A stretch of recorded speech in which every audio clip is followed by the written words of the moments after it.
Hi hello ನಮಸ್ತೆ news 18 digital ಕಾಂಟೆಂಟ್ಗೆ ಸ್ವಾಗತ. ನಾನು ಪ್ರಗತಿ ಶೆಟ್ಟಿ. ಸದ್ಯ ಬೆಂಗಳೂರಿನಂತಹ ನಗರದಲ್ಲಿ ಬಹುತೇಕ ಜನ ಮನೆಯಲ್ಲಿ ಅಡುಗೆ ಮಾಡ್ಕೊಂಡು ತಿನ್ನೋದು ಬಹುತೇಕರಿಗೆ ಕಡಿಮೆ. ಅದರಲ್ಲೂ ಕೂಡ ಬೇರೆ ಬೇರೆ ಕಡೆಯಿಂದ ಜನ ಬಂದಿರೋದ್ರಿಂದ ಇಲ್ಲಿ ಬ್ಯಾಚುಲರ್ಸ್ ಸಂಖ್ಯೆ ಜಾಸ್ತಿ ಇರುತ್ತೆ. ಸೊ ಹೋಟೆಲ್ಗೆ ಹೋಗಿ ಊಟ ತಿಂಡಿ ಮಾಡುವವರ ಸಂಖ್ಯೆ ಜಾಸ್ತಿ ಇರುತ್ತೆ.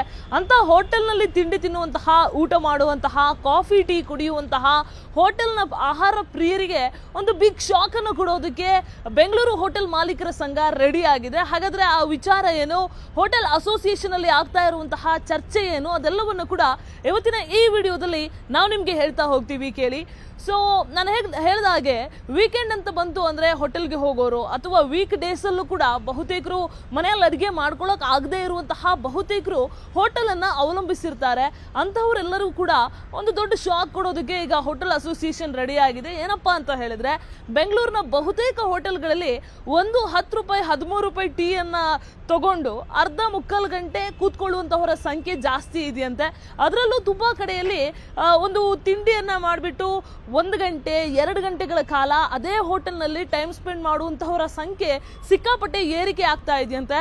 ಕಳೆದ 2-3 ವರ್ಷಗಳನ್ನು ಗಮನಿಸಿದಾಗ ಒಂದು ಟೀ ಕುಡಿದು ಅರ್ಧ ಮುಕ್ಕಾಲು ಗಂಟೆ ಅಥವಾ 1 ಅವರ್ಗಿನ ಜಾಸ್ತಿ ಕೂತ್ಕೊಳ್ಳೋರ ಸಂಖ್ಯೆ ಹೋಟೆಲ್ಗಳಲ್ಲಿ ಜಾಸ್ತಿ ಆಗ್ತಾ ಇದೆಯಂತೆ. ಇದರಿಂದ ಏನು ಪ್ರಾಬ್ಲಮ್ ಆಗ್ತಾ ಇದೆ ಅಂತ ಕೇಳಿದ್ರೆ, ಸಣ್ಣ ಮತ್ತು ಮಧ್ಯಮ ಈ ಹೋಟೆಲ್ಗಳಿರ್ತಾವಲ್ಲ, ಅಲ್ಲಿ ಎಲ್ಲವೂ ಕೂಡ ಫ್ಯಾಮಿಲಿಯವರು ಒಳಗಡೆ ಬಂದಾಗ ಅವ್ರ ಕುಟುಂಬ ಸಮೇತವಾಗಿ ಹೋಟೆಲ್ಗೆ ಊಟಕ್ಕೆ ಬಂದಂತಹ ಸಂದರ್ಭದಲ್ಲಿ ಅವರಿಗೆ ಸೀಟ್ ಸಿಗದೆ, ಅಂದರೆ ಈ 1 ಟೀ 2 ಟೀ ಎಲ್ಲ ಕುಡ್ಕೊಂಡು ಕೂತ್ಕೊಂಡಿರ್ತಾರಲ್ಲ, ಇಂಥವರಿಂದ ಅವರಿಗೆ ಸೀಟ್ ಸಿಗದೆ ಇರುವಂತಹ ಕಾರಣ ಅವರೆಲ್ಲ ಹೋಟೆಲಿಂದ ಆಚೆ ಹೋಗ್ತಾ ಇದ್ದಾರಂತೆ. ಇದರಿಂದ ಹೋಟೆಲ್ ಮಾಲೀಕರಿಗೂ ಕೂಡ ಸಿಕ್ಕಾಪಟ್ಟೆ ಲಾಸ್ ಆಗ್ತಾ ಇದೆಯಂತೆ. ಯಾಕಂದರೆ ಹೋಟೆಲ್ನ ಮೇಂಟೈನ್ ಮಾಡಬೇಕು, ಹೋಟೆಲ್ನಲ್ಲಿರುವಂತಹ ಅಲ್ಲಿರುವಂತಹ ಸಪ್ಲೈಯರ್ಸ್ಗೋ ಅಥವಾ ಮ್ಯಾನೇಜರ್ಗೋ ಅಥವಾ ಅಲ್ಲಿ ಕೆಲಸ ಮಾಡುವಂತಹ ಸಿಬ್ಬಂದಿಗೂ ಕೂಡ ದುಡ್ಡನ್ನು ಕೊಡಬೇಕು. ಸೊ ಹೋಟೆಲ್ನ ಖರ್ಚು ಕೂಡ ಇರುತ್ತೆ, ಅದೆಲ್ಲವನ್ನೂ ನೋಡ್ಕೊಳ್ಬೇಕು. ಸೊ ಈ ಹಿನ್ನೆಲೆಯಲ್ಲಿ ಬರುವಂತಹ ಗ್ರಾಹಕರ ಸಂಖ್ಯೆ ನಮಗೆ ಕಡಿಮೆ ಆಗ್ತಾ ಇದೆ ಅನ್ನುವಂತಹ ಅಳಲನ್ನು ಹೋಟೆಲ್ ಮಾಲೀಕರ ಸಂಘದ ಎದುರುಗಡೆ ಬಹುತೇಕ ಬೆಂಗಳೂರಿನ ಹೋಟೆಲ್ ಮಾಲೀಕರು ತೋಡ್ಕೊಂಡಿದ್ದಾರಂತೆ. ಸೊ ಈ ವಿಚಾರಕ್ಕೆ ಸಂಬಂಧಪಟ್ಟ ಹಾಗೆ ಹೋಟೆಲ್ ಅಸೋಸಿಯೇಷನ್ ಅಲ್ಲೂ ಕೂಡ ಒಂದು ಸಭೆ ಆಗ್ತಾ ಇದೆ, ಚರ್ಚೆ ಆಗ್ತಾ ಇದೆ.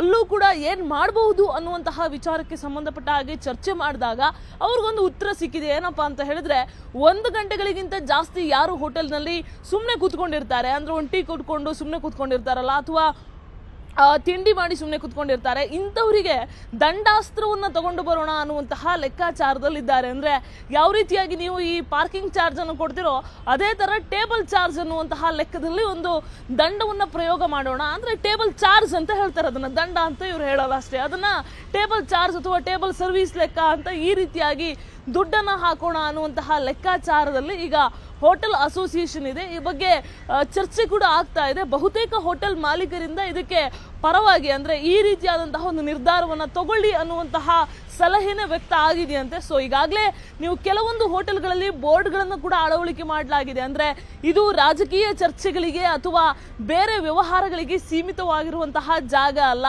ದಯವಿಟ್ಟು ಊಟವನ್ನು ಮಾಡಿ, ತಿಂಡಿಯನ್ನು ಮಾಡಿ, ಇತರ ಗ್ರಾಹಕರಿಗೂ ಕೂಡ, ಕಸ್ಟಮರ್ಸ್ಗೂ ಕೂಡ ಏನೋ ಸಹಕಾರ ಮಾಡಿ ಅನ್ನುವಂತಹ ಲೆಕ್ಕದಲ್ಲಿ ಬೋರ್ಡ್ಗಳನ್ನು ಕೂಡ ಅಳವಡಿಕೆ ಮಾಡಿರುವಂತಹ ಚಿತ್ರಣ ನಗರದ ಕೆಲವು ಹೋಟೆಲ್ಗಳಲ್ಲಿ ಕಂಡು ಬಂದಿತ್ತು. ಒಂದಷ್ಟು ಕಡೆ ಫೈನ್ ಹಾಕ್ತೀವಿ ಅನ್ನುವಂತಹ ಬೋರ್ಡ್ ಕೂಡ ವೈರಲ್ ಆಗಿತ್ತು. ಸೊ ಆ ಬೆನ್ನಲ್ಲೇ ಈಗ ಈ ವಿಚಾರ ಮುನ್ನೆಲೆಗೆ ಬಂದಿದೆ, ಚರ್ಚೆ ಆಗ್ತಾ ಇದೆ. ಸದ್ಯ ಹೋಟೆಲ್ನಲ್ಲಿ ಏನಾದರೂ ದಂಡವನ್ನೆಲ್ಲ ಪ್ರಯೋಗ ಮಾಡಿಬಿಟ್ರೆ ಕಸ್ಟಮರ್ಸ್ಗೆ ಕಷ್ಟ ಆಗುತ್ತೆ ಅನ್ನುವಂತಹ ಒಂದು ಲೆಕ್ಕ ಒಂದಷ್ಟು ಜನ ವ್ಯಕ್ತಪಡಿಸ್ತಾ ಇದ್ದಾರೆ. ಇನ್ನೊಂದಷ್ಟು ಜನ ಆಹಾರ ಪ್ರಿಯರು ಈ ರೀತಿಯಾದಂತಹ ನಡೆಯನ್ನು ಸ್ವಾಗತಿಸಿದ್ದಾರೆ. ಯಾಕಂದರೆ ಹೋಟೆಲ್ನಲ್ಲಿ ನಾವು ಹೋಗೋದೇನಕ್ಕೆ, ತಿಂಡಿ ಮಾಡೋಕ್ಕೆ, ಊಟ ಮಾಡೋಕ್ಕೆ. ತಿಂಡಿ ಊಟ ಟೀ ಆದಮೇಲೆ ನಾವು ಅಲ್ಲಿಂದ ಹೊರಟು ಬಿಡಬೇಕು, ಬೇರೆ ಬರುವಂತಹ ಜನರಿಗೂ ನಾವು ಸಹಾಯ ಮಾಡಬೇಕು. ಸೊ ಅದು ಕಾಮನ್ ಸೆನ್ಸು. ಅದಿಲ್ಲದೆ ನಾವು ಗಂಟೆಗಟ್ಟಲೆ 1 ಟೀ ಕುಡ್ಕೊಂಡು ಅಲ್ಲೇ ಕೂತ್ಕೊಂಡಿದ್ರೆ ಹೋಟೆಲ್ವರೆಗೂ ಕಷ್ಟ ಆಗುತ್ತೆ, ನಮಗೂ ಕಷ್ಟ ಆಗುತ್ತೆ, ಈ ಬೇರೆ ಇನ್ನೊಬ್ಬ ಬರುವಂತಹ ಜನರಿಗೂ ಕೂಡ ಸಮಸ್ಯೆ ಆಗುತ್ತೆ. ಸೊ ಇದು ಸ್ವಾಗತಾರ್ಹವಾದ ನಡೆ ಅಂತ ಪ್ರಶಂಸೆ ಕೂಡ ವ್ಯಕ್ತ ಆಗ್ತಾ ಇದೆ. ಗೊತ್ತಿಲ್ಲ ಈ ದಂಡಾಸ್ತ್ರ ಪ್ರಯೋಗ ಆದಮೇಲೆ ಜನರ ಅಭಿಪ್ರಾಯ ಹೇಗಿರುತ್ತೆ ಅನ್ನುವಂಥದ್ದನ್ನ ಕಾದು ನೋಡಬೇಕಾಗಿದೆ. ನಿರ್ಭೀತ, ನಿಷ್ಪಕ್ಷಪಾತ, ವಿಶ್ವಾಸಾರ್ಹ ಸುದ್ದಿಗಳಿಗೆ ಮತ್ತೊಂದು ಹೆಸರಾಗಿರುವಂತ ನ್ಯೂಸ್ 18 ಕನ್ನಡ ಈಗ ಆಪ್ನಲ್ಲೂ ಲಭ್ಯವಿದೆ. ದಯವಿಟ್ಟು ಇಲ್ಲಿರುವಂತ QR ಕೋಡ್ ಸ್ಕ್ಯಾನ್ ಮಾಡಿಕೊಂಡು ಆಪ್ ಡೌನ್ಲೋಡ್ ಮಾಡೋದಕ್ಕೆ ಮರಿಬೇಡಿ. ನಿಮ್ಮ ಬೆಂಬಲ ಹೀಗೆ ಸದಾ ನಮ್ಮೊಂದಿಗಿರಲಿ. ಧನ್ಯವಾದ.